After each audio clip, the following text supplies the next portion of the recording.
Philomena owned a hotel in Manchester, and she tells how it became a big influence for Philip's first album. Actually, it was called The Biz, but that was short for Showbiz. But the real name on the deeds of the house was the Clifton Grange Hotel. Right. And his first LP, he called his record the Clifton Grange Hotel. And he goes on to mention various characters who stayed there at the time, like the other brothers and Lou the Jew, and all different characters. And we used to have bands like the Searchers and Bonzo Dog Duda Band, the Squeeze, Susie and the Banshee. Oh, I could go on forever. Bands in those days, they used to do the university gigs up and down the country, and I'd get them before they'd become famous. When they became famous, they'd move on into the big hotels in town. And I always remember the night that the Sex Pistols, they'd been thrown out of a studio for swearing and spitting and stuff. Television studios. When they got back to their hotel, they wouldn't have them neither, and they had a long journey. It was I think they were up in Sheffield or up north anyway, and they were coming through Manchester, and it was a horrendous night, very cold, really. I think it was November time, and they remembered Phil Lynott's mother had a place. And when I looked out a top window, looked down to see who they were absolutely soaked to the skin, and they didn't look a pretty sight.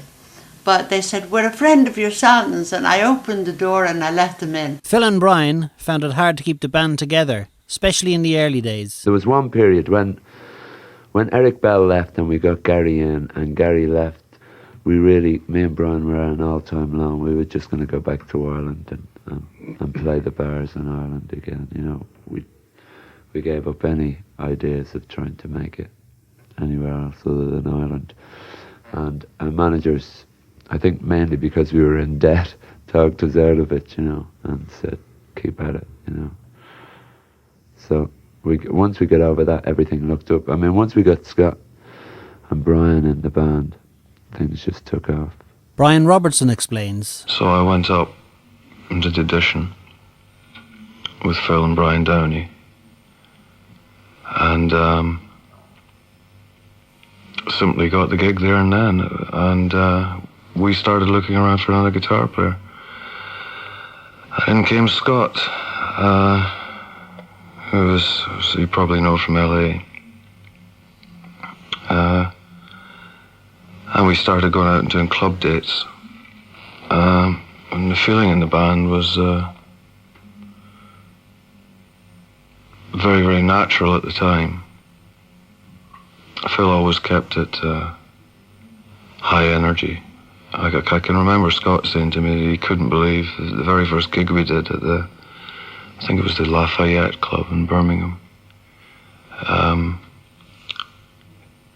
When we hit the first few notes, he was scared out of his pants because he couldn't believe all this jumping around that was going on, and the energy that was going on stage from Phil.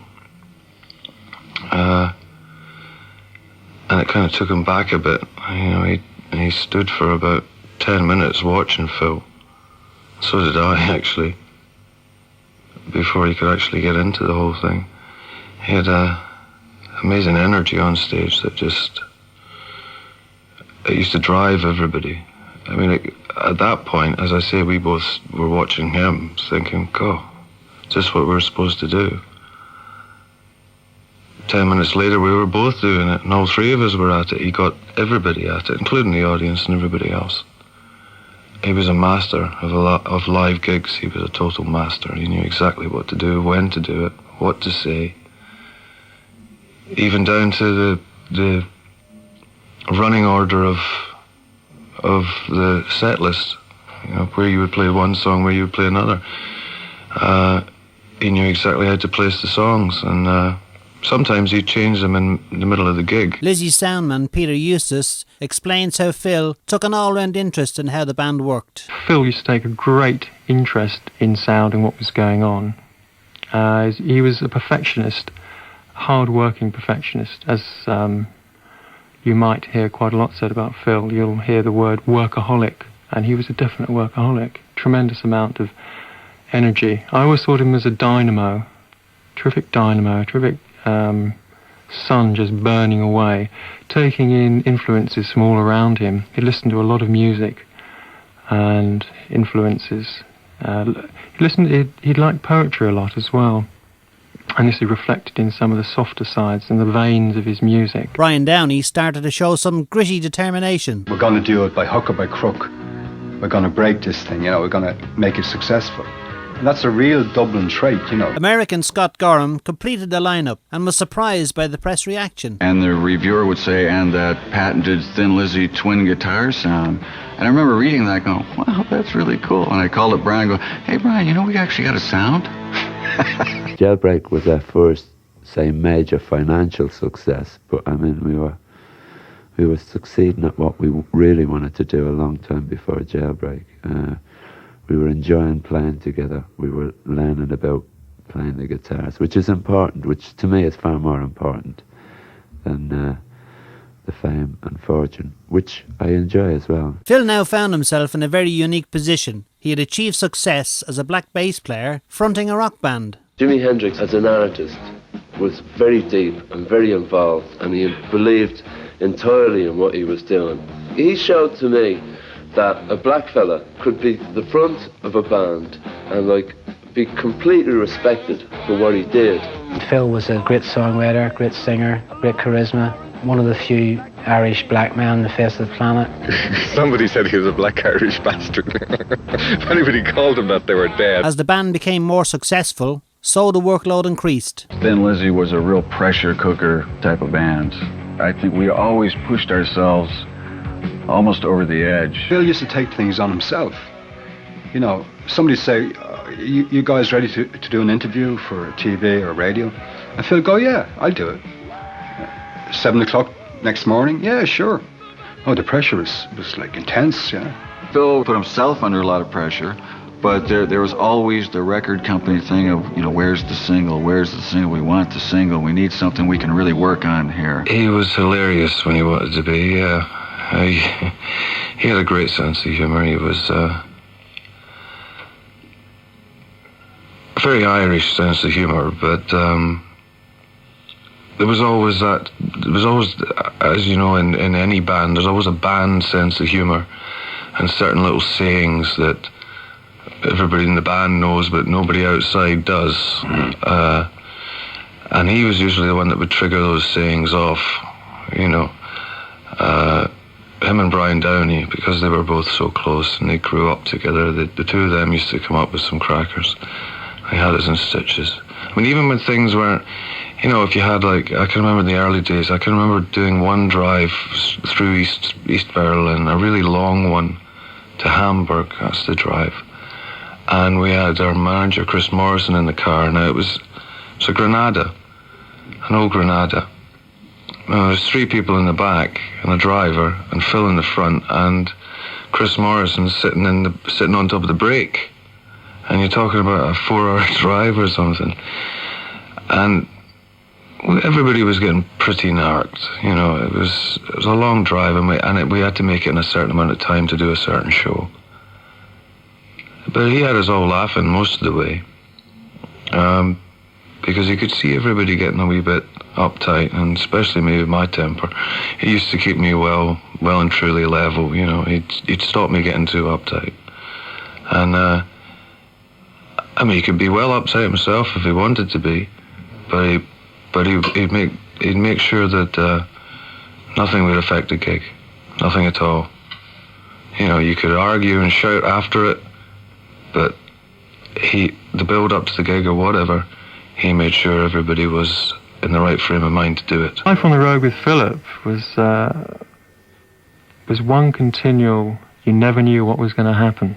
You'd have everything set up, everything be ready for the band to arrive. And you just hear this, like the stage doors being kicked and somebody screaming in a very deep Irish accent, get the bleep doors open, and you come in, and he would just push and push and push. He'd push everybody, musicians, crews, lighting engineers, what have you, to the limit. And he wasn't satisfied. Even if he knew you were giving 100%, he'd just do a run through to keep you on your toes.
Summer comes.